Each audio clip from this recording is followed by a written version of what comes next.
Dobar dan i dobrodošli, dragi gledatelji. U današnjoj epizodi emisije Sport za sve pričat ćemo o kraljici sportova, atletici, te posebno o njenim bacačkim disciplinama. No prije toga pogledajmo jedan kratki prilog. Atletika se često naziva kraljicom sportova. Ona obuhvaća osnove ljudskog kretanja, trčanje, skakanje, snagu i bacanje. Nije ni čudo zašto se smatra temeljem svakog sporta.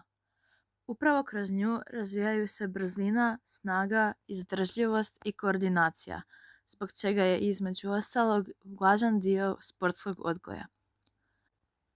Osim fizičke zahtjevnosti, atletika traži disciplinu te naporno treniranje i konstantno usavršavanje kako bi se vidjeli rezultati. Posebno mjesto u atletici imaju bacačke discipline: bacanje kugle, diska, kladiva i koplja. Iako na prvi pogled djeluju lagano i kao samo test snage, one su zapravo spoj precizne tehnike, kontrole pokreta i mentalne pripreme.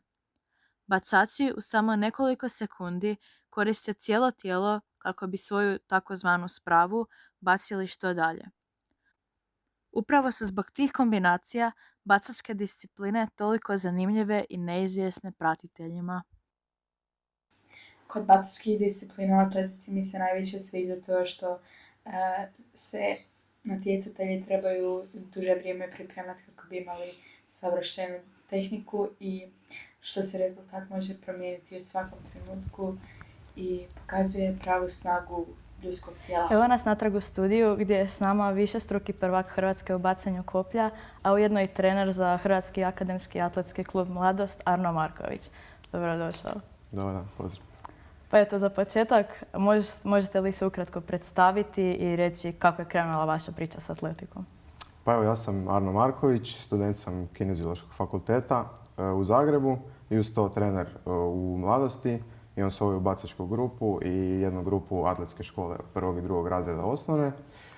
I moja priča zapravo s atletikom je počela jako rano zato što mi je cijela familija od uvijek u atletici, tako da zapravo krenuo sam sa nekom gimnastikom, plivanjem, ovo ono, ali na kraju krajeva znalo se da ću ja završiti u atletici. A kad ste otkrili da želite postati trener? Pa otkrio sam zapravo relativno kasno, jer prvo sam bio u prirodoslovnoj školi Vladimira Preloga, kemijski tehničar, totalno nevezano. Pa sam upisao agronomiju koja isto nije toliko vezana na nikakav sport, ali tad sam onda shvatio da apsolutno to ne želim raditi cijeli svoj život i počeo sam tražiti neke druge opcije. Upisao Kineziološki fakultet i tako korak po korak sam zapravo došao do toga. A što vas je privuklo bacačkim disciplinama, recimo?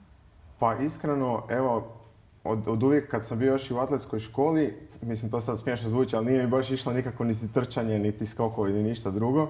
I rekli smo idemo malo probati neko bacanje i krenuli smo od onog Vortexa, to je kao, ajmo reći, neka uvodna razina dječja za bacanje. Tu sam se negdje pronašao, meni se svidjelo, dosta dobro mi je išlo, pa sam eto tako krenuo s time. Koja je, na primjer, razlika između vaših treninga, jer i dalje trenirate, jel da? I koja je razlika između vaših treninga i onako kako vi trenirate svoje sportaše? Pa rekao bih da je princip zapravo stvari isti, znači cilj je razviti što više neke snage, eksplozivnosti, brzine i puno tehnike, ali se najviše razlikuje u nekom volumenu i intenzitetu. Ipak sad već ja imam 26 godina, moji sportaši 12, 13 do 18, tako da moji treninzi su ipak malo više intenzivni i sa mlađim kategorijama malo više ipak radim opširno, znači to treba ići više u širinu nego da sad oni baš imaju samo specifične treninge i to je to. A kako recimo izgleda jedan tipičan trening kod vas?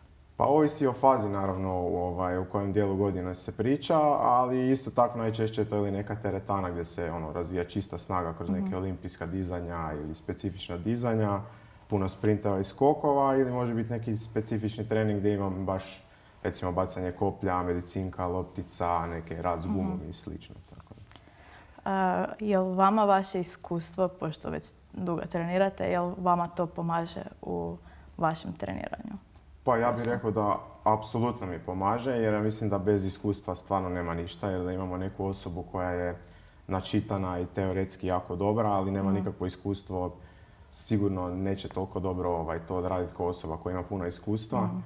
Tako da ja bih rekao da mi moje iskustvo trenutno jako puno pomaže. A što vam je najljepše i što najteže u poslu? Najljepše definitivno vidjeti kad mi atletičari napreduju na bilo koji način, znači bilo to na treningu, natjecanju, što god, da je to ono stotinka ili centimetar, bilo šta, kad se oni razvesele tome, meni je to najveća nagrada od svega. A najteže mi je, ja bih rekao, motivacija sportaša. To je ono kad upadnu, ajmo reći, u neku rupu i kad jednostavno gledaju da to se nekak nema smisla. Tu se najviše mučim, ali to isto, evo, učim malo po malo. I kako ih motivirate kad ne ide? Pa pokušavam im dočarati da nije atletika sve u životu, to sigurno, znači jer to se često desi da oni misle sad nisu uspjeli na jednom natjecanju ili treningu i to je to, oni su sad propali. Tako da tu im pokušavam nekak malo, teško je to sve, ali pokušavam im dati do znanja da to nije kraj i da se samo ide dalje i da se ide još jače i to je to. Jel imate vi tih nekih crnih rupa, ajmo reći? U mojoj motivaciji? Da. Apsolutno da. To je, ja mislim da svaki sportaš ima trenutke gdje ima neke takve rupe jer, mislim, teško je trenirati.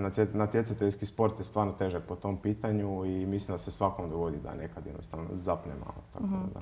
A jel vama vaši treneri ili ekipa s kojom trenirate, jel oni vama pomažu kao u motiviranju? Da, definitivno. Meni je zapravo moj tata je trener, tako da mi imamo neki poseban odnos po tom pitanju. I definitivno, ako me iko zna motivirati, to je on, jer on jednostavno zna me cijeli život. Da. Pa eto sad malo o atletici više. Ona se smatra individualnim sportom. Jel se slažete s tim ili mislite da je jako bitan timski duh? Pa rekao bi da koliko god da je atletika individualni sport i može se trenirati individualno, mislim da to nije to ako nemate taj neki timski duh i ekipu oko sebe i nema do toga kad ste u nekoj grupi gdje se svi međusobno motivirate, nadmećete, natječete, to je... Ja bih rekao da koliko god da je to individualni sport, ipak ima jako puno tog nekog timskog aspekta u tome. A sad vezano za mentalnu pripremu, koliko je ona važna recimo u atletici u usporedbi s fizičkom spremom? Pa rekao bi da je jednako važna, ako ne i važnija od fizičke pripreme, jer da imamo neku osobu koja je najspremnija na svijetu, najbrža, najjača, ako nema to u glavi i ako nema taj dan tu motivaciju i želju, neće biti ništa od toga. Znam to na sebi, recimo, prvo. Znači, znam da imao sam natjecanja gdje sam se osjećao ultra spremno, ali nisam se mogao motivirati nikako i nisam dobio te rezultate jednostavno koje sam htio. Kao bitno je vizualizirati prije. Definitivno. A kod bacanja je li važnija snaga ili tehnika? Pa sad, ja mislim da oni baš idu jedno uz drugo, stvarno i jedno i drugo je bitno. Ne bi znao izdvojiti šta nam je bitnije, zato što može neko biti jak, ali ako nije dobar tehničar neće to biti to, tako je, ali onda opet i imamo suprotnu situaciju. Znači, mislim da oni moraju ići zajedno, to jednostavno ne bi izdvojio jedno. Da, ne ide. I koja je najčešća pogreška koju vidite kod mladih? Ili možete reći svojeg iskustva, neku vašu koji ste napravili kao mladi ili tako? Pa ja bih sigurno rekao da je možda i najveća greška da se mladi previše zalete u to. Znači vide da su dobri i da napreduju i onda samo žele sve odjednom, trenirali bi 3 puta tjedno, sve što veće kilaže, što brže, što jače. I to onda često rezultira ili time da se sportaš ozlijedi prerano zbog prevelikog volumena ili se desi da izgori jednostavno u glavi. Znači, ako si stalno u tome i konstantno te drilaju i svi se ponašaju prema tebi kao da si veliki sportaš i da moraš još, zgaditi se jednostavno. Da. Jel imate primjere takvih kod sebe? Kod sebe ne toliko, zato što, pa evo, tu bi si stvarno, mogu najviše tati zahvaliti jer on je baš spazio na to da nikad mi nije, mislim, bitna mi je uvijek atletika i treninzi i sve, ali nikad mi nije bilo baš na prvom mjestu sad to da moramo staviti sve ostalo i moramo ići još, nego jednostavno ako se nekad nisam osjećao dobro ili nešto, ako nisam imao tu želju, nije me ništa forsirao, tako da to je to. A recimo talent za određenu disciplinu, kad se on može prepoznati? Može li se prepoznati recimo odmah u mladim danima ili se sve gradi kroz treninge i to? Definitivno se može prepoznati talent od mladih nogu, ali opet mislim da on nije neki definirajući faktor uspjeha uvijek. Naravno da pomaže, ali osoba koja možda nije toliko talentirana, ali žešće radi i da sve od sebe, ja mislim da će uvijek više napredovati nego talentirana osoba koja ne želi raditi. Tako da. Da. Ima li, na primjer, sličnosti u bacačkim disciplinama? Znači, kugla, disk, kladivo, koplje. Je li ima nekih sličnosti između određenih tehnika ili općenito bacanja toga? Pa ja bih rekao da ima zapravo, da je princip isti, znači cilj je isti, generirati što više sile i onda tu silu prebaciti u spravu koju bacamo. Ali onda opet taj način generiranja sile mislim da je dosta različit kod svake discipline. Jedino bi možda usporedio kuglu i disk, oni su relativno slični, ali svaka na svoj način tu silu generira i upuca u spravu. Pogotovo sad sve češće se krenulo u kugli, bacanju kugle, koristiti ona rotirajuća tehnika nakon što je uspio baciti rekord svjetski s tim. Ko Ryan Krauser? Da. Da. Pa to je to. Otkrilo se, mislim, otkrilo. I dalje ima nekih ljudi koji bacaju tom linearnom tehnikom, ali većina baca rotacijom jer jednostavno mogu lakše tu silu generirati baš kroz tu tehniku i upucati u spravu. Tako da. Koja je po vama bacačka disciplina najteža za treniranje?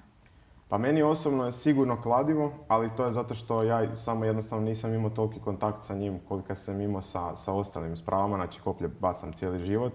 Disk i kuglu sam preko prijatelja, preko ljudi s kojima sam trenirao sam dosta vidio, a sa kladivom nisam toliko bio u kontaktu do sada, evo, dok mi nije došla ova jedna cura u klub, ne u klubu, u moju grupu koja već baca kladivo sa jednim trenerom, tako da sad s njom malo po malo učim. Evo, trudim se stvarno to što više pohvatati. A koja, na primjer, kod koje discipline su najčešće ozljede bacačkih? Ja bih rekao u koplju, definitivno. Šta rame? I rame, i lakat, mogu biti leđa, mogu biti koljena, jer su te sile koje se generiraju su jako velike i kroz tijelo ako se krivo baca, znači ako imamo lošu tehniku, prevelike sile budu na recimo lakat, rame ili nešto slično. Tako da, pa rekao bih da najviše ozljeda imamo kod koplja.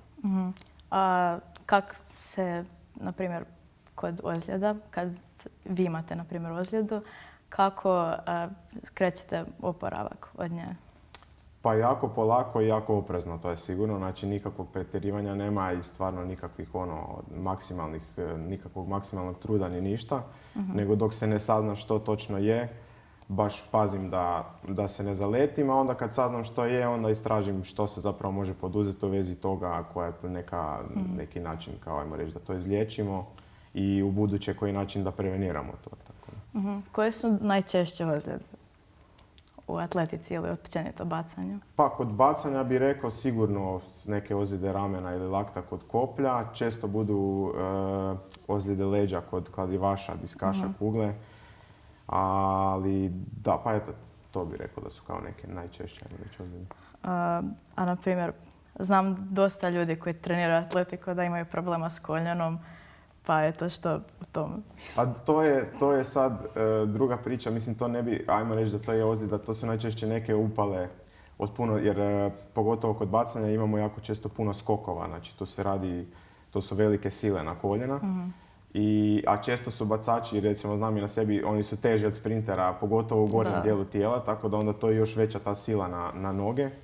Pa da, česta je to, te upalice su česte, pa to isto pokušavamo izbjegavati, ojačati noge što više, ali nije nemoguće da će se desiti na treningu. Tako. A kako, na primjer, jačate? Rekli ste da radite dosta teretanu, pa što tamo radite za, na primjer, vraćanje s ozljeda ili da bi jačali neki određeni dio?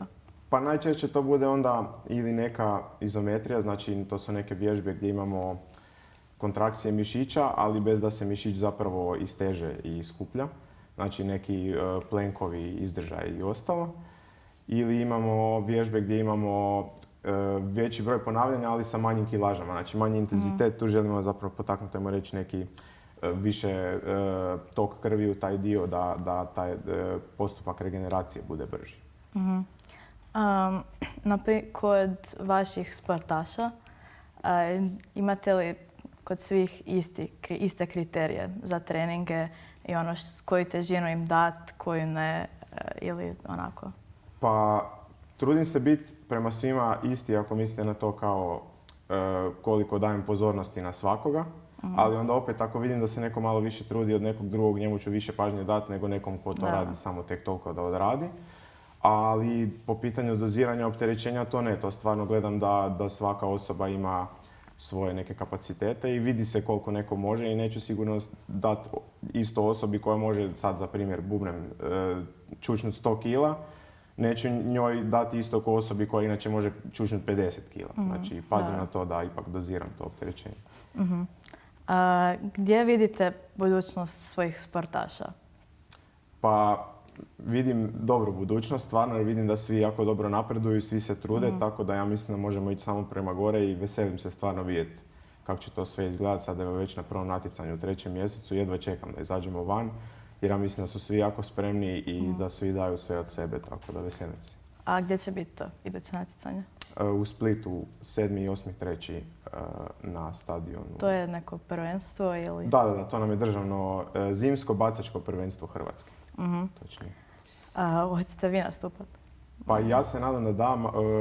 I dalje sam u nekom procesu oporavka od ozljede ramena, ali sve bolje i bolje se osjećam, tako da mislim da bi trebalo moći baciti na to natjecanje.